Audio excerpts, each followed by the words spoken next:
ఇవన్నీ బయట పెడతాం, ఏది కూడా వదిలిపెట్టం. ముఖ్యమంత్రి గారు ఎంత గింజుకున్నా, ఎంత అరిచినా ఇంకా మాకు చాలా విషయాలు తెలుసు. ముఖ్యమంత్రి గారికి నేను చెప్తా ఉన్నా మీడియా ద్వారా, నువ్వు శంకరా హిల్స్లో ఏం చేస్తున్నావో తెలుసు, నువ్వు సర్వే నెంబర్ 83లో ఏం చేయబోతున్నావో తెలుసు, మాకు అంతా సమాచారం ఉంది.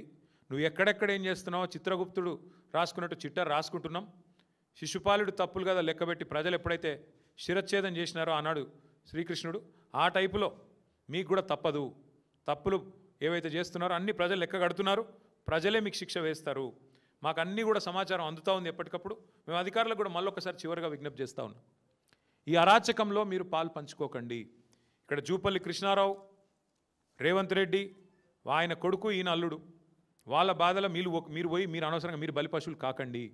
రోహిన్ రెడ్డి సుమంత్ పంచాయతీలో పారిశ్రామికవేత్తలు ఎవరైతే నలిగిపోతున్నారో పారిశ్రామికవేత్తలకు నేను విజ్ఞప్తి చేస్తూ ఉన్నా, ఈ అరాచకానికి అడ్డుకట్ట వేయాలంటే మీరు కూడా తప్పకుండా మాట్లాడాలి, మీరు కూడా బయటికి రావాలి.